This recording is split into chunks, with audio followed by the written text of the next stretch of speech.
예배당에서의 나의 모습, 예배 드릴 때의 나의 모습과 예배당 밖에서의 나의 모습은 똑같은가? 예배당에서 사람들을 대하는 나의 태도와 예배당 밖에서 사람들을 대하는 나의 태도는 같은가? 예배당에서 부모님을 대하는 태도와 집에서 부모님을 대하는 태도는 같은가 다른가? 만일 차이가 있다면 어떻게 해야 하는지 오늘 레위기 말씀을 통해서 알아볼 겁니다. 그리고 바꿔야 됩니다. 왜 바꿔야 되는지 오늘 말씀을 통해서 볼 거예요. 하나님이 성막에 거하신다 그랬어요. 그리고 그 성막도 이스라엘 진의 한가운데 있다 그랬어요. 그렇다면 앞으로 이스라엘 백성들의 삶, 지금 텐트를 치고 있잖아요. 텐트 친 건 뭐죠? 야영 온 게 아니에요. 저기 집이에요. 저기서 먹고 자고 산다는 거예요. 마시고 아프면 저기서 치료를 받고 저게 삶의 현장이에요. 그러니까 지금 저 그림을 보면서 살아가는 삶의 중심에 성막이 있다 이렇게 생각해요. 다른 말로 살아가는 삶의 중심에 하나님이 계시다 이렇게 보는 거예요. 저 그림을 딱 보면서 앞으로 이스라엘 백성들의 삶의 중심에는 하나님이 같이 계신다. 그 가운데 계신다. 절대 떠날 수가 없다. 삶과 하나님 떠날 수 없다. 그걸 말하고 있다는 걸 저 그림을 통해서 우리 가슴에 새겨야 돼요. 이것은 예수 그리스도를 믿고 구원받은 하나님의 백성의 삶과도 똑같아요. 구원받은 성도의 삶의 중심에 하나님이 계셔요. 성령 하나님이 계셔요. 그렇다면 이 하나님을 나는 어떻게 대하며 살아가야 될까? 그것이 레위기에 나와요. 어떻게 이 하나님을 관계하면서 살아갈까? 예배당에서는 어떻게 관계해야 되는지 우리는 알아요. 그러나 삶의 현장에서는 그럼 어떻게 해야 되죠? 지금 제가 예배당이라는 말과 삶의 현장이라는 말을 두 단어를 씀으로써 나눠놨어요. 과연 이것이 나눠질 것인가? 나눠지는 것인가? 서로 다른 것인가? 차이가 있는 것인가? 그것을 보기를 원해요. 레위기 1장 2절 말씀에서는 이렇게 말씀하고 있어요. 너희 중에 누구든지 여호와께 예물을 드리려거든 하면서 이렇게 드릴지니라 이렇게 말씀하고 있어요. 이스라엘 백성들의 삶을 한마디로 말한다면 그것은 무엇입니까? 드리는 삶이다. 이스라엘 백성들의 삶, 그건 뭡니까? 드리는 삶이다. 드린다는 건 뭘 얘기하냐면 섬김을 말해요. 서비스라고 얘기하는 거예요. 아바드라고 얘기하는 거예요. 하나님을 드린다. 하나님께 드린다. 하나님을 섬긴다. 그래서 이스라엘 백성들을 이집트에서 나오게 하실 때 하나님께서 모세에게 이렇게 말씀하신 거 여러분 기억하실 거예요. 출애굽기 3장 12절에 내가 백성을 애굽에서 인도하여 낸 후에 너희가 이 산에서 하나님을 섬기리니 이렇게 말씀. 하나님을 섬기도록 데리고 나오신 거예요. 저와 여러분에게도 하나님을 섬기도록 하나님이 인도하여 내신 거예요. 지금 우리가 여기 왜 나와 있는가? 도대체 뭐지? 예배한대. 예배가 뭐지? 하나님을 섬기는 거예요. 그러면 내 삶의 현장에서는 뭐였지? 무슨 차이가 있는 거지? 지금 구분이 되잖아요. 단어를 제가 바꿨으니까. 삶의 현장과 예배당. 그런데 저 그림에는 구분이 안 돼요. 삶의 현장이 하나님이 함께 하시는 자리고 하나님을 예배하는 자리가 삶의 현장이에요. 구분이 안 되는 그것을 볼 수가 있어요. 그들과 하나님께서 이스라엘 백성들을 인도하여 내신 후에 어떤 관계를 하실 건지 미리 말씀해 주셨어요. 섬기게 하기 위함입니다. 저와 여러분을 구원하셨는데 하나님이 뭘 하기를 원하시는가? 여러분이 하나님을 섬기게 하시려고 구원하신 거예요. 이집트에서 구원받은 이스라엘 백성들의 삶을 그래서 한마디로 딱 말하면 왜 구원하셨어요? 섬기게 하시려고. 누굴? 하나님을. 그 그림이 바로 저 그림. 하나님을 섬기는 삶. 하나님을 섬기는 그 삶이 성막에서 이루어지는 제사로 나타내어지는 거예요. 그것을 레위기에 자세하게 이렇게 기록을 해놨어요. 성막을 또 그런다 그랬냐면 모세가 두 단어를 왔다 갔다 쓴다 그랬어요. 하나로 또 다른 단어가 뭐였어요? 회막이라 그랬어요. 회막은 만남의 장소라 그랬어요. 그래서 회막은 만남을 중시하는 단어라 그랬어요. 하나님을 회막에서 만나는데 구름 기둥과 불 기둥처럼 보이는 하나님이 아니라 보이지 않는데 계시는 하나님. 여러분 식사의 자리에 아버지의 자리가 있죠. 물론 요즘에는 그런 자리가 쉽지 않아요. 그냥 아무데나 앉으면은 뭐 거기가 아버지 자리. 아빠 어디 앉을 거예요? 여기에 앉아. 뭐. 근데 엄마가 이렇게 식사 이렇게 뭡니까 밥상을 차릴 때 보면 수저를 딱 놓는 자리가 있어요. 거기 가서 앉지 말아야 돼. 거긴 아빠 자리란 뜻이야. 그럼 그 아빠가 오늘 들어오지 않았어도 식사를 하면서 그 아버지는 여전히 존재해 계시는 것처럼 하나님이 성막, 회막을 통해서 그 만남의 장소에서 하나님은 거기 계시고 하나님의 백성들을 거기서 만나 주신다는 거예요. 그러니까 인격적인 하나님으로 거기 계신다는 걸 하나님은 말씀해 주신다 그랬어요. 그래서 그 성막이라고 하는 회막의 그 안쪽에 들어가면은 천사, 그룹이라고 하는 천사가 둘러싸고 있다 그래서 하나님을. 그러니까 둘러싸고 있다는 건 저 하늘의 천사들, 하나님의 수종을 드는 천사들이 하나님 주변에서 그냥 말씀만 내리십시오 듣겠습니다 하는 것처럼 그걸 그대로 가지고 온 바로 장소, 만들어낸 장소가 무엇인가? 회막이다, 성막이다 그렇게 했어요. 그래서 그 회막에서 이스라엘 백성들이 하나님을 만나는 방식이 뭐다? 제사를 통해서 만난다. 지금 우리로 얘기하자면 예배를 통해서 하나님이 만나신다. 그래서 제사를 통해서 하나님께 드리는 삶이 이스라엘 백성들의 새로운 삶의 방식이 된 거예요. 그래서 하나님의 백성들은 제사를 통해서 하나님께 감사하잖아요. 하나님의 사랑을 표현하잖아요. 제가 하나님 일을 열심히 할게요. 우리 헌신도 표현을 하죠. 그리고 또 뭘 해요? 죄에 대한 고백을 해요. 오늘 우리 기도할 때 죄에 대한 고백했잖아요. 나는 그래도 한 주 동안 잘 사는 것 같은데 행동으로 내가 죄를 범한 게 없는데 죄 졌다고 그러시지. 그러니까 잘 아멘이 안 나오는데 내 마음속으로는 어떤가요? 지금 왜 거기서 그 대목에서 우리가 아멘 하나님 잘못했습니다 이렇게 나오지 않냐면 삶과 행동과 마음이 분리돼서 그래요. 과연 그런가 우리가 오늘 볼 거예요. 그래서 우리는 감사해요. 하나님 앞에 지금 감사 표현했어. 사랑해요. 헌신합니다. 그렇죠? 잘못한 걸 고백해요. 그럼 하나님은 이렇게 제사를 드리는 자들을 향해서 여기서 용서해 주셔요. 사죄해 주셔요. 내가 그 지은 죄를 아무한테도 용서받지 못하는데 예배드리는 그 자리에 하나님 앞에 나온 그 자리에서 하나님은 그걸 용서해 주셔요. 그렇기 때문에 그 자리는 축복의 자리예요. 죄 문제를 해결받은 그 사람에게 축복이 되는 만남이 바로 어디에서 이루어지는가? 회막에서 이루어지는 그 제사를 통해서 그에게 주어진다는 거예요.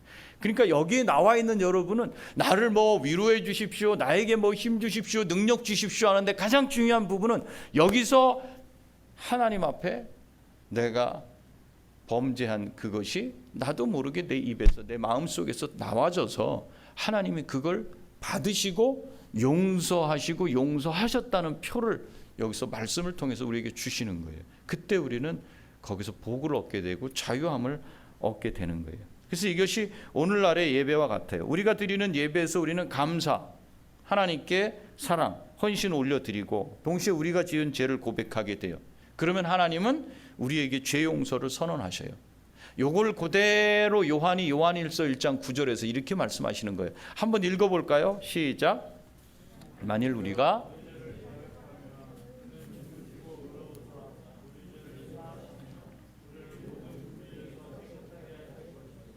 아멘. 그렇기 때문에 예배의 자리는요 하나님과의 만남의 자리고 우리가 지은 죄를 용서받는 자리이기 때문에 여기가 축복의 자리예요. 그래서 축복의 자리예요. 이스라엘 백성의 삶 중심의 성막이 있다는 것은 그들의 삶은 그들의 삶의 중심에 하나님이 거기 계시는 것이고 삶으로 드리는 예배를 통해 하나님을 섬기는 것인데 만약에 예배와 삶이 다르다면 어떻게 되겠어요? 예배의 자리에 나올 때나 삶의 현장에서 땀 흘리고 수고할 때나 여전히 하나님이 중심에 계신데 예배의 자리와 삶의 현장에서의 내용이 다르다면 어떻게 하겠냐고요. 삶과 예배가 같지 않고 분리되면 잘 들으세요. 두 가지가 다 무의미해집니다. 의미가 없어요. 둘 다가. 다시요. 예배와 삶의 현장에서의 그것이 같지 않고 다르다면 두 가지가 다 의미가 없어진다고요. 예배만 철저하게 잘 드리는 사람이 있어요. 우리 아버지는 교회에서만 살았으면 좋겠어. 우리 엄마는 그랬으면 좋겠어 하는 분들이 있죠. 자녀들. 그런데 분명한 것은 예배만 잘 드리는 그 분은 이렇게 표현할 수 있어요. 형식주의예요. 형식주의자예요. 자기도 몰라요. 근데 예배에 익숙해요. 그걸 통해서 만족을 얻어가요. 그래서 형식주의가 돼요. 또 예배는 별로 뭐가 충실해요? 삶의 현장에 아주 충실해. 이 사람 여기 사는 거 열심히 사는 모습 보면 이런 사람은 교회 일꾼일 거야.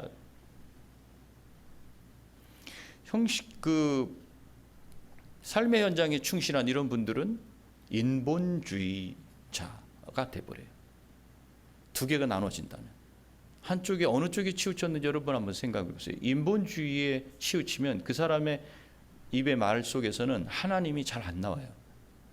하나님. 세상에 뜨는 그런 멘토와 같은 사람들의 말만 주로 나와요. 하나님은 온데간데 없어요.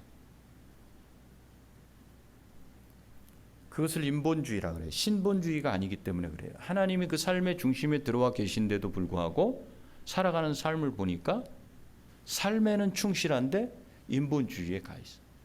예배에 정말 충실한데 삶은 또 엉망이야. 그러면 이것은 형식주의라는 거예요. 그래서 이렇게 예배와 삶은 분리될 수가 없어요. 우리가 예배 때 헌금 드려요. 똑같은 찬송을 3번이나 부르면서 우리가 헌금을 하는데 이 헌금은 보이는 것이지만 그것에는요, 우리의 수고 또 하나님이 허락하신 삶의 영역에서 수고로 얻은 삶의 열매를 하나님께 드리는 거예요. 우리에게 허락하신 그 일터에서 열심히 수고하고 정말 피땀 흘리고 쓰러져 가면서 벌어들인 그 삶의 열매를 하나님 앞에 드리는 거예요. 그렇기 때문에 하나님은 요 드리는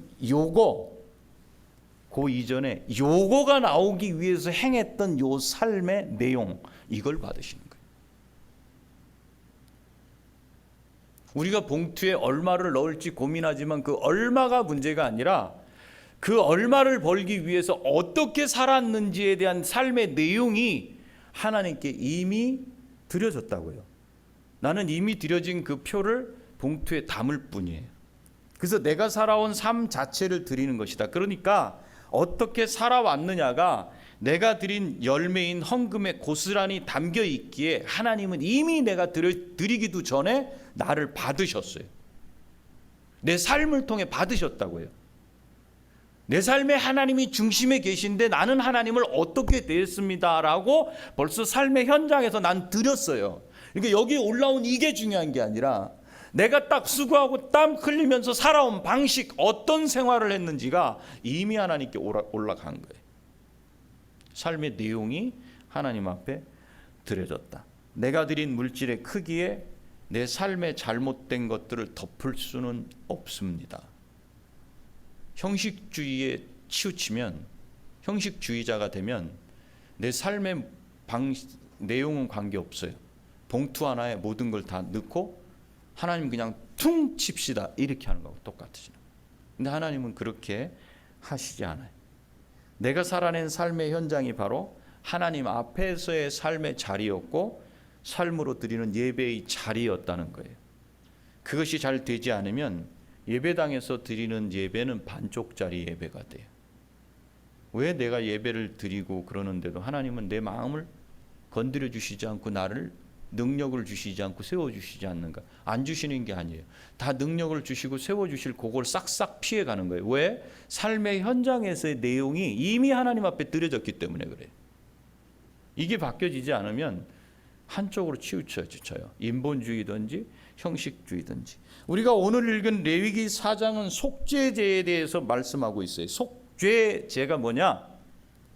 여기 써 있죠. 하지 말아야 할 것을 한 경우에, 하지 말라고 하신 것을 행한 경우에 드리게 되는데, 누가 알려줬어? 너 그거 하지 말았어야 되는데 했어. 그렇구나. 그럼 그걸 깨닫고 드리거나, 아니면 누가 말해주지 않았는데 자기 스스로 시간이 지나서 그건데 그때 그렇게 하면 안 됐었잖아, 이렇게 깨닫거나, 두 가지 경우에 이제 드리는 제사예요.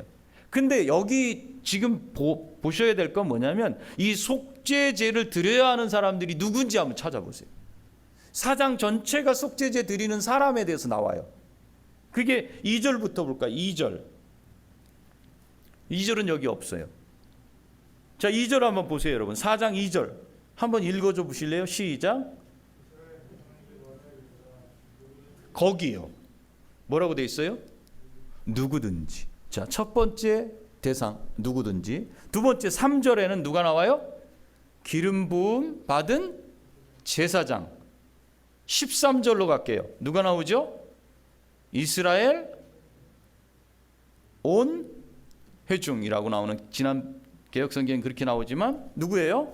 이스라엘의 온 회중. 그 다음에 22절은 누가 나와요? 족장. 그 다음에 27절은 평민의 하나, 이렇게 나오죠. 자, 그러면 여기 대상 중에, 속죄제를 드려야 되는 대상 중에 빠진 사람이 있는지 얘기해 주세요. 어린아이 빠져 있어요, 안 빠져 있어요?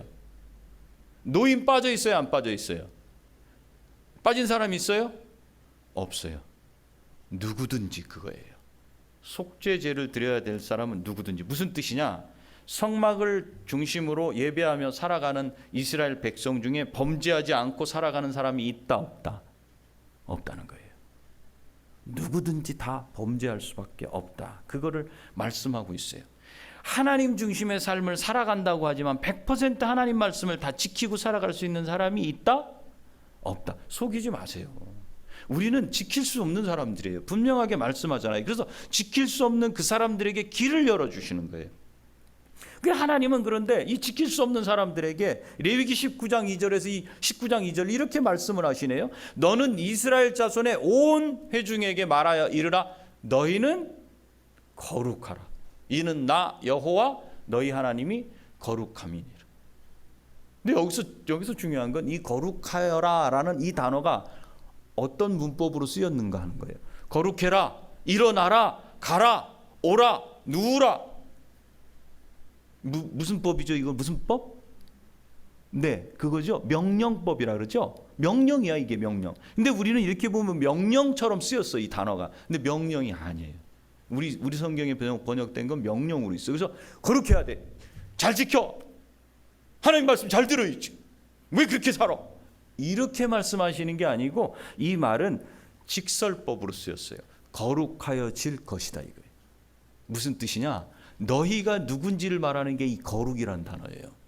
하나님의 백성은 아이콘 또는 아이덴티티, 그 정체성으로 말하자면 뭔가 거룩이다, 이거예요. 너희는 거룩하여질 것이다. 너희는 나를 닮아갈 것이다. 누굴 통해서? 나를 통해서. 근데 그것이 무엇을 통해서 이루어진가? 제사를 통해서 이루어진다. 어떤 제사? 예배당에서만 제사? 노. 이것만 아니라는 거예요. 그럼 아까 거기 그림에 있었죠? 살아가는 삶의 중심에 있는 하나님과의 관계 가운데 드리는 삶의 제사를 통해서 거룩을 실현해 갈 것이다.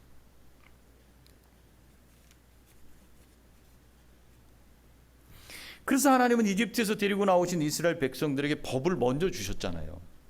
지금 레위기 오기 전에 성막으로 끝났어요. 그죠? 근데 여러분 기억하세요? 성막과 성막 사이에 32장, 33장, 34장에 무슨 사건이 있었는지? 성막을 만들려고 그러시고 그냥 성막 35장에서 만드는 게 31장과 연결, 31장 다음에 35장 연결되면 그냥 깨끗한 스토리예요. 근데 그 사이에 저 빨간 게 들어가 있어요. 금송아지 사건이 들어가 있다 그러는 거예요.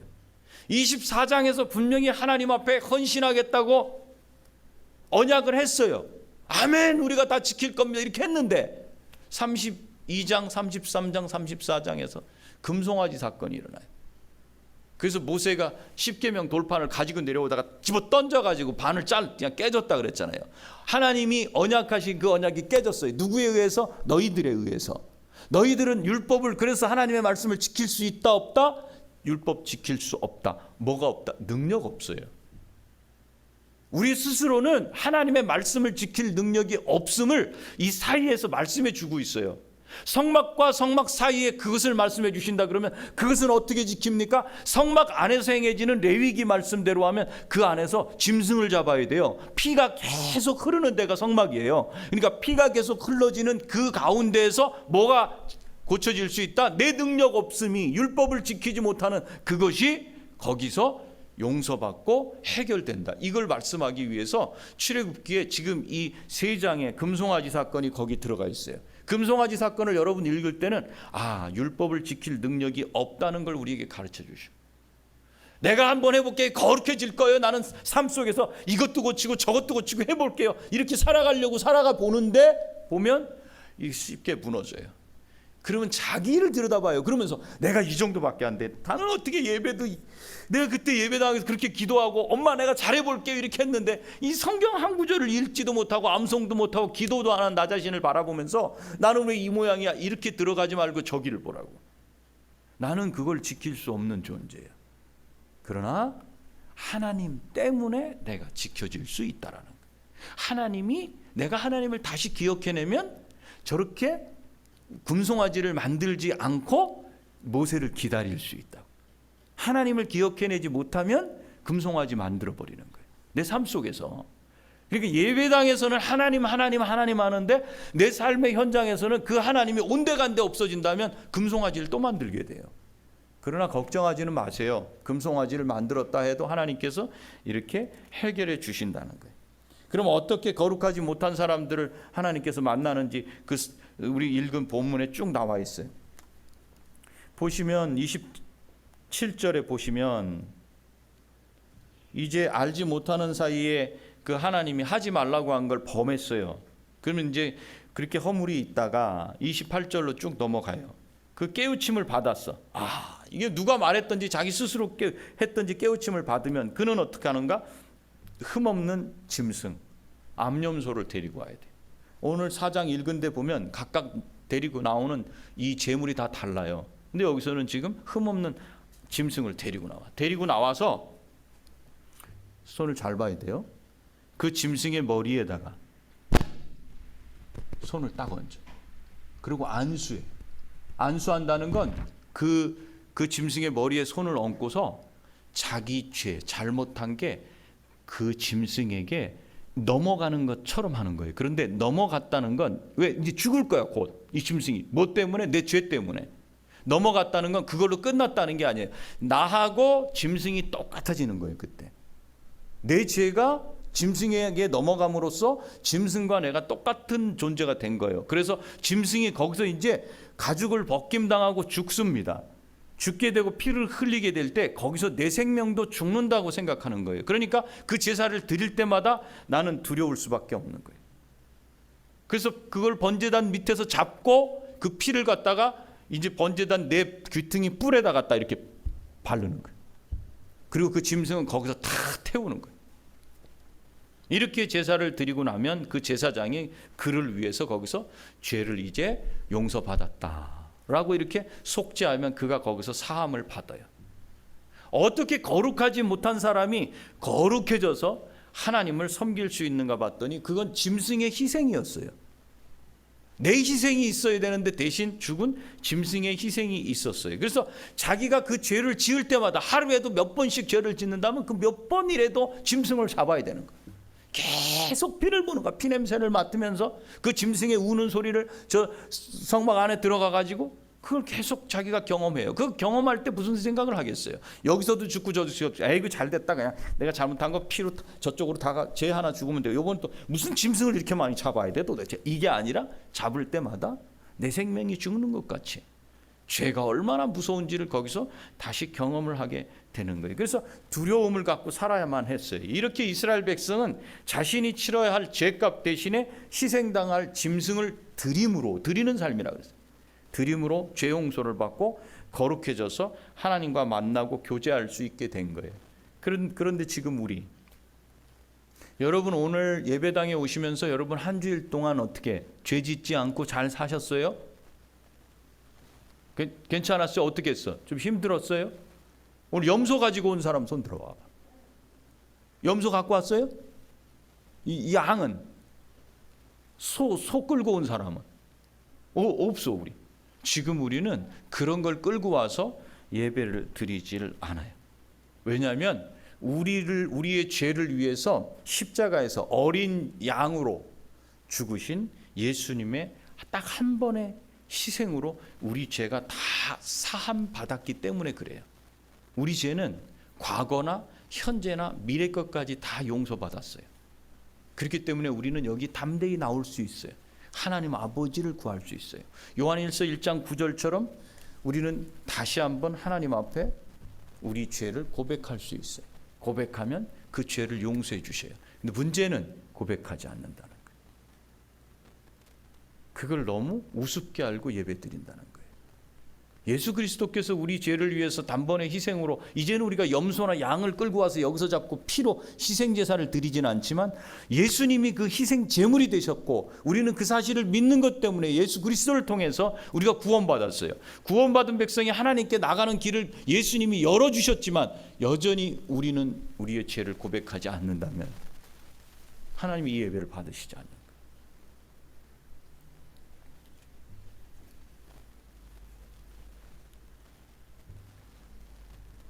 우리 입에서 나오는 말이 얼마나 거칠고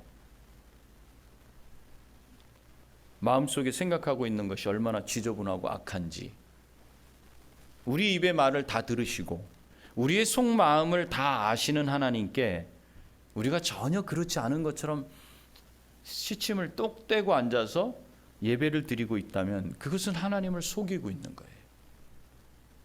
이때 하나님은 속임당하지 않으시고 어떻게 하고 계시는가? 기다리고 계셔요. 그래서 우리는 매번 예배를 드릴 때마다 요한일서 1장 9절에 있는 말씀처럼 만일 우리가 우리 죄를 자백하면 그는 미쁘시고 의로우사 우리 죄를 사하시며 우리를 모든 불의에서 깨끗하게 하실 것이요 라는 그 말씀을 믿고 주님 제가 매번 똑같은 죄를 하나님 앞에 고백합니다. 왜 나는 이런 인생이죠? 매번 예배 때마다 왜 나는 죄를 고백하죠? 죄 고백하는 게 맞는 거예요. 하나님 앞에 떳떳한 의로움으로 이번에는 정말 내가 잘 살았어요 라고 갖고 나오는 게 아니에요. 하나님이 받으시는 게 뭐예요? 저와 여러분의 그 마음을 받으셔요. 우리의 삶의 현장에서 여기뿐 아니라 우리가 삶의 현장에서도 우리를 위해 피 흘려 죽으신 예수 그리스도를 생각하면서 우리의 생각과 행동과 말로 짓는 죄를 회개할 때 다시 거룩하게 해주시는 하나님을 여기서 만나는 거예요. 누가 매번 똑같은 죄를 짓는 사람을 좋아합니까? 여러분 만약에 직장 생활하는데 여러분들이 상사에게 똑같은 걸 매주 반복해 보세요. 뭐라 그러는지. 여러분 자녀들이 똑같은 일을 부모님들에게 계속 해봐. 여러분들. 그럼 부모님 좋아하실 것 같아? 힘들어해요. 너무나 힘들어해요. 근데 우리 하나님 앞에 그 자존심 갖고 나오시면 안 된다고요. 그 하나님 앞에는 주님 제가 매주 똑같은 범죄를 범할 수밖에 없는 저 자신을 다시 하나님 앞에 고백합니다. 우리 하나님 기뻐 받으시면서 사죄해 주신다. 그것이 경험되는 자리가 이 자리예요. 그게 그래서 축복인 거예요. 우리의 삶 모두가 하나님과 교제하며 예배하는 삶이에요. 이스라엘 백성들의 한가운데 성막이 있는 것과 똑같아요. 우리가 하나님을 섬길 수 있는 것은 먼저 우리를 사랑하신, 그래서 우리를 위해 희생하신 예수 그리스도의 피를 통해서 가능하게 된 것을 우리는 기억해야 돼요. 다른 거 생각하지 마세요. 내가 이 정도? 내가 저 정도? 아니요. 예수 그리스도의 피의 희생을 생각하지 못하면, 그분의 피를 생각하지 못하면 예배 드릴 수 있는 사람이 누가 있어요? 그러면 형식주의자라 그랬잖아요. 우리는 보이지 않는 하나님을 예배합니다. 성막에서 백성들은 희생되어서 흘리는 짐승의 피를 보면서 하나님이 여기 계시고 이 피는 죄 때문이다, 죄를 미워하신다는 사실을 가슴에 품었을 거예요. 심각하게 그것을 생각했을 거예요. 비록 보이지는 않아도 영이신 하나님을 생각했을 거예요. 그렇다면 저와 여러분도 마찬가지예요. 보이지는 않아도 영이신 그 하나님 앞에 우리가 예배할 때 어떻게 예배해야 된다고 요한복음 4장에 말씀하고 있어요. 영과 진리로. 이렇게. 영은 뭐예요? 영이라고도 번역하고 성령이라고도 번역할 수 있어요. 자, 영과 성령. 진리는 뭐예요? 진실이에요. 참된 것이에요. 진실, 참된 것. 영과 성령. 공통점이 있어요. 두 가지. 뭐죠? 두 가지 공통점이 뭐예요? 진실. 볼 수 있어요? 영. 볼 수 있어요? 둘 다 보지 못해요. 하나님께 뭘로 드리라는 거예요? 보이지 않는 내 마음으로 드리라는 거예요. 하나님이 받으시는 제사는 그래서 뭐예요? 상한 심령이에요. 찢겨진 심령이에요. 하나님 짓밟히고 모욕된 심령, 그걸 가지고 하나님 앞에 나왔어요. 하나님이 그 예배를 받으신다는 거예요. 우리는 예배로 하나님을 만나요. 예배당에서뿐 아니라 우리에게 주어진 일터에서, 학교에서, 내가 있는 곳에서 수고하고 땀 흘리고 고생하고 거기서 하나님을 삶 속에서 예배하는 사람들이 우리예요. 어디에서든 그렇기 때문에 우리 입이나 마음이나 행동이나 눈이나 귀나 코나 몸으로 죄 가운데 들어갈 일을 하지 않도록 애를 써야 돼요. 왜요? 우리 삶의 중심에 하나님이 계시기 때문에. 그래야 다시 하나님과의 교제가 회복돼요. 또 예배자는 그 마음을 하나님께 드린다는 사실을 잊으면 안 돼요. 우린 여기서 우리의 외모가 아니라 내면을 드리는 거예요. 외모는 다 볼 수 있어요. 우리가. 우리 내면은 못 봐요. 우리 속에 뭐가 들었는지. 그런데 하나님은 지금 이 자리에서 여러분들의 내면을 다 보신다는 거예요. 저는 못 보지만 여러분의 내면을 하나님이 보셔요. 그걸 받으셔요. 여기 보여지는 이걸 받으시는 게 아니라 저와 여러분의 그 내면을 하나님이 받으셔요. 우리에게 능력이 부족한가? 내면이 드려지지 않아서 그래요. 형식주의자이기 때문에 그럴지 몰라요. 인본주의자이기 때문에 그럴지 몰라요. 삶과 예배가 나눠져 있기 때문에 그럴지 몰라요. 성막 중심의 삶은 삶과 예배가 나눠지지 않아요. 살아가는 게 예배예요. 삶 속에서 벌어지는 일이 있을 때 그 일에 대해서 짐승을 끌고 가서 예배드려요. 이스라엘의 제사는 상번제. 상번제는 매일 한 번씩. 주일에는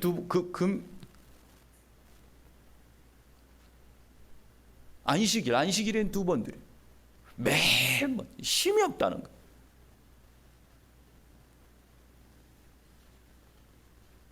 마음을 하나님께 드린다는 사실을 잊지 마세요. 둘 다 내면에 있어요. 저 여러분들의 그 마음이 하나님을 향해서 어떤가.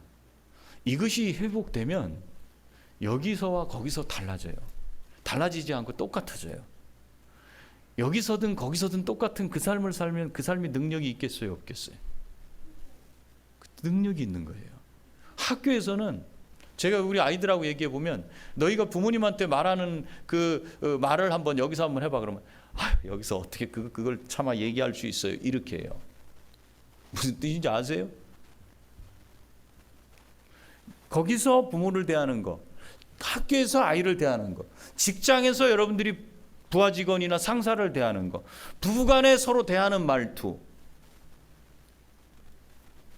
그것과 여기가 다르다면 그 예배는 능력이 없어요. 하나님 중심의 삶이라 그러는 그 삶은 예배당 중심의 삶이지 삶 중심의 하나님 중심의 삶은 아니에요. 그래서 삶으로 드리는 예배, 마음으로 드리는 예배, 이게 같이 다 연결이 돼야 돼요. 저 여러분의 삶이 회복이 되길 원합니다. 하나님은 구원하신 하나님의 백성들이 이게 회복이 되길 원하셨어요. 감정 성질 나죠? 우리 아이들도 그거 나요. 이걸 어떻게 참지를 못하니까 스트레스고 머리고 몸이고 나타나죠. 그러나 기도해야죠. 주님, 이걸 발산하지 않도록 해주십시오. 내 안에서 왜 이런 분노가 일어납니까? 주님, 용서해 주십시오. 그 마음에 지은 그것도 아이가 견디지 못해가지고, 어른들이 견디지 못해가지고 무릎 꿇고 집에서 하나님 아버지, 우리 아버지 왜 울고 있어? 아빠가 마음으로 아까 저 운전하면서 그냥 추월하는 그 차를 보고 욕을 탁 한 게, 그게 그냥 마음에 찔려가지고 1시간을 저러고 울고 있네. 우리 아버지가, 어머니가 그걸 한번 자식들한테 한번 보여주시면, 우리 자식들이 왜 그렇게 해야 돼? 여기도 하나님이 계시고 내가 살아가는 삶을 다 받으시기 때문에 그래. 나는 이 지저분한 답안지를 하나님 앞에 드리고 싶지 않아서 죄 용서를 구하는 거예요. 그래, 그럼 나는 아까 학교에서 그 선생님이 이렇게 하는 거 그냥 돌아서면서 이렇게 했는데, 그럼 회개하면 하나님이 다 용서해 주시죠. 그럼 그 삶에서 드리는 예배와 삶으로 드리는 예배와 예배당에서 이 예배가 차이가 없어지고 같아지는 그 삶이 능력 있는 삶이에요. 그 능력 있는 삶은 무엇으로 연결되는가? 다니엘처럼 지혜가 그에게 생기기 시작해요. 하나님이 주시는 지혜, 그 지혜로 미래를 볼 수 있게 돼요. 저 여러분의 삶이 능력 있는 하나님의 백성으로 살게 되는, 그 능력을 받는, 예배가 회복되는 그런 삶이 되시기를 축원합니다.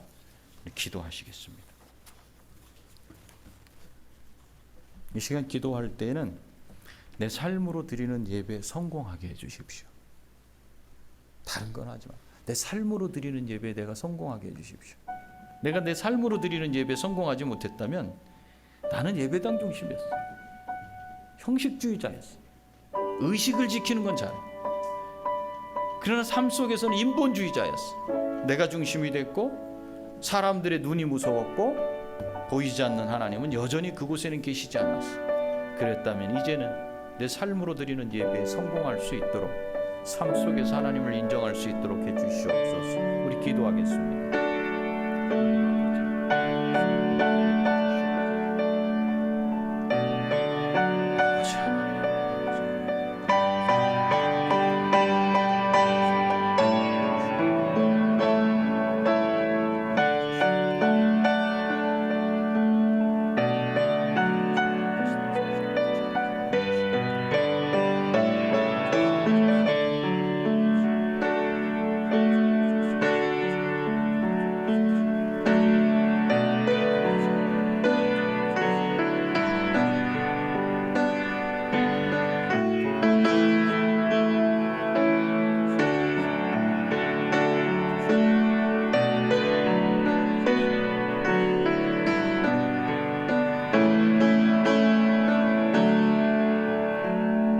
살아계셔서 우리의 삶을 주관하시고 우리를 인도하시고 보호하시는 하나님 아버지의 크신 사랑에 감사합니다.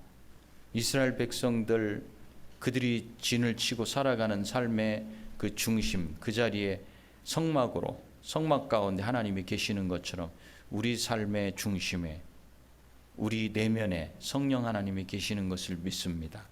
그렇지만 예배당을 떠난 우리의 삶의 현장인 학교와 일터와 가정 가운데서는 마치 하나님은 거기는 안 계신 것처럼 우리의 삶의 예배가 엉망이었던 것을 하나님 앞에 자백하오니 용서하시고 우리의 삶을 다시 추스르도록 바르게 잡도록 도와주시옵소서. 학교에서의 삶에 우리 입과 마음을 조심하도록 하시고, 직장에서의 삶에서 마찬가지로 우리 입의 말이나 행동이, 그 마음이 하나님 앞에 하나님 보시기에 아름다운 모습이 되게 하시며, 가정 가운데 부부 사이에 서로 대화나 자녀들과의 대화 가운데서 우리 입술에 고운 말이, 그 마음에 은혜로운 마음이 펼쳐질 수 있도록 우리의 삶의 예배를 받아 주시옵소서. 드릴 수 있도록 성령께서 역사하여 주시옵소서. 감사합니다. 예수님의 귀하신 이름으로 기도합니다. 아멘.